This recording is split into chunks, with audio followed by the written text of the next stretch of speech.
Hi, everybody. So, this is a jam packed episode today. Let me tell you. First, for the first few minutes, you'll be seeing me put these doublers on, and then I'll actually be putting on the bracket that holds the fuel selector. So, I'll be doing that for like the first 3 minutes. So, while that's happening, let's just jump right into it. It's rant time. Okay, so to the pilot that I bitched out a couple of weeks ago, really go f yourself.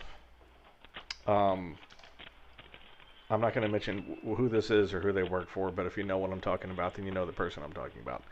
So this is a brand new pilot, just got his license, and he's already done some interesting things. The new thing is we have a couple of low wings that are for licensed pilots only, no students. And once you get your license, you do some transition training down into the low wings, and then you get signed off, and then you tell an administrator, and then the block is removed from your profile on our, you know, reservation site, and then you can book the planes. Simple as that. So this person took one and a half hour flight with one of our CFIs, and due to a glitch in our system, was able to actually book the plane, and then actually flew it. Nothing happened. Everything was fine. Uh, but this is strike two. I don't. I want to curse, but I can't. It's just like WT and F. Stupid members that leave the cover behind. That's not really a safety issue. That's more of a respect for the club and common decency. But when you start doing stupid shit like this, which is quasi safety concern, more than once, that's actually worrying because all I can think is, I wonder what they're going to do next. Makes me want to drop kick their little ass. Oh, okay. That's the first rant of the day. We'll skip later and you'll hear the other one. So, once these doublers are in the front of these little ribs and everything is set up and that other bracket I put on is in, we can now join the fuselage together. So here I am, I'm doing a little bit of vacuuming, getting all the dust, dirt, and debris out of the bottom. Not to mention all the spiders, they're tiny. You may also notice there that I have clamped both of these workbenches together so that it rolls around as a single piece. I like that.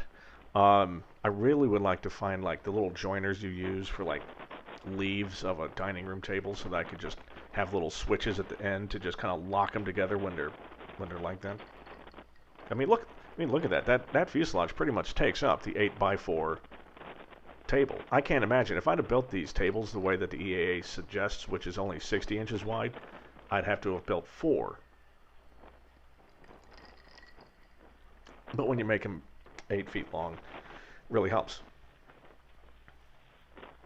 So first thing you do before you match everything together is you remove the rear spar attachment points. You take them off, I mark them, or I label them with a Sharpie, and then put them away because you're going to be doing a lot of work there, and you need it. So, cue my assistant for this afternoon.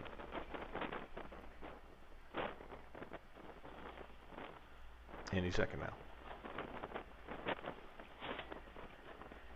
There she is. Everyone say hi to my beautiful wife. She came in to help. So this is kind of a monumentous occasion, right? So these two halves of the fuselage are going to get matched together for the first time. What we're doing here is we're removing the clecos from the front piece of the wing box, and then I'm clecoing up all the holes along the backside. So as you can see, the front is basically resting on a nail bed of clecos. I would like to have the back the same way. Since I can't take all the ones out of the front yet, might as well have the back the same way. And then Ben comes in to fill some oil bottles. Ah, geez. And apparently I didn't readjust the camera, so this is what the rest of it's going to look like, you dumbass. Anyway, rant number 2. To myself.